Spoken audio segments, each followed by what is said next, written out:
Okay, welcome again. It's Sunday morning. I'm rendering some pretty interesting. I think of it as kind of a skull cap or a casing or a headset. I'm going to show you how to make it fairly simple from very pretty simple scripts. The only thing that's complicated about it is that we have to rely on curves. And if you read the Rhino 6 from Ron Cheng, you realize they offer you on file all the essential curves to actually make things.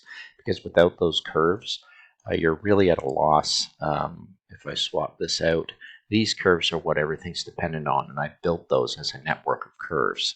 And that's where the designing and editing and modeling really starts to take place if you want to get into some organic forms. And then making them parametric with your model is probably the best thing, but at least the hand of the artist is still contained within these curves and these essential movements. And there's some really nice study with machine learning I'm looking at coming out of MIT, where people are finding the machine learning associated with the hands of famous artists and finding out if there's kind of a similar beautification or beautiful pattern of that. Anyway, enough said. Let's jump into this. It's pretty simple. I've gone in and with my render, you can see everything that's here. I'll take my curves and I probably will, I would recommend this at times, and I've been doing a little bit of rendering. I would take your curves and I would definitely go into your layers, and I would title things curve and start saving files. You're going to want to start saving your curve files. So grab those curves and set those to an object layer and turn them off. And that way, when you're starting to bring things out here and swap them with what you have hidden, you're not getting lost in other geometries. Start to work on layers quite a bit. I'm going to take that and bury that. So let's go back into Grasshopper. Sorry for the delay getting started.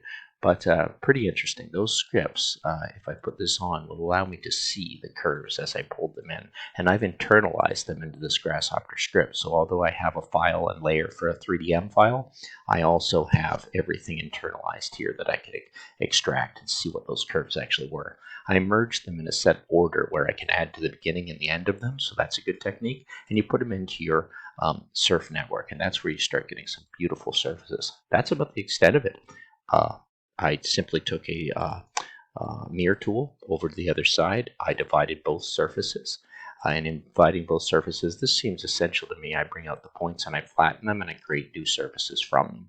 And maybe those surfaces differ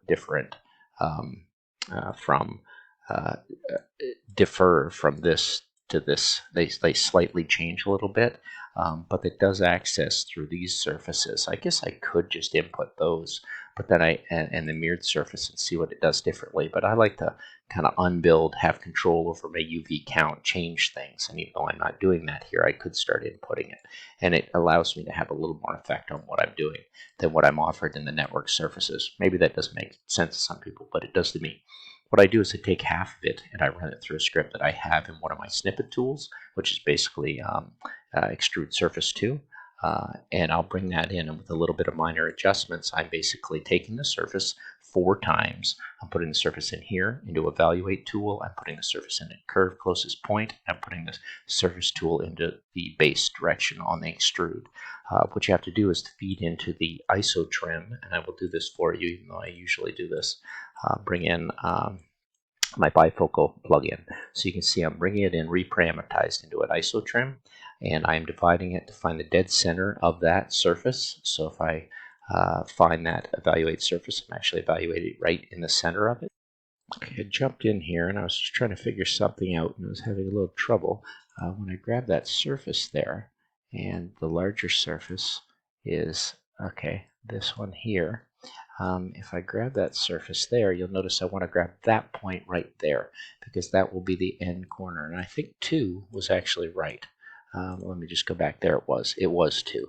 And sorry to just get a little confused on this thing, but I usually do. I was trying to find another point. What I'm trying to locate is the dead center of each of these surfaces. So if I hit shift, you'll see that actually is in the dead center. Well, it's measured out the center. And in the same sense, I've taken this point and I found the center of this one. So it's basically right there. And I'm evaluating from that point. It's hard to see that but it's there. It's this point right there. That said, I was a little confused. I was playing with the index number on the list item. I'm evaluating surface closest point to that point, and I'm evaluating the surface at that point, and then I'm using a bit of a multiplier down here that I can make the extrude. I do like to make sometimes visualizations for vectors because they're a little tricky to see, whereas the other one should be around here somewhere.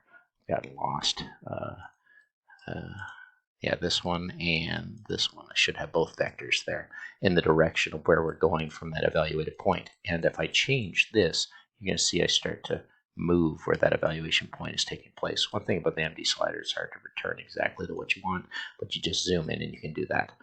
Sorry for the slowdown, but basically I've taken an extrusion of this point and this point from that curve closest point, and you can see I can extrude really nice in a tangent direction away from which changes on the surface from that center point. It's a nice technique that I learned online. I should give credit to who it is, but Pull-Jark or something.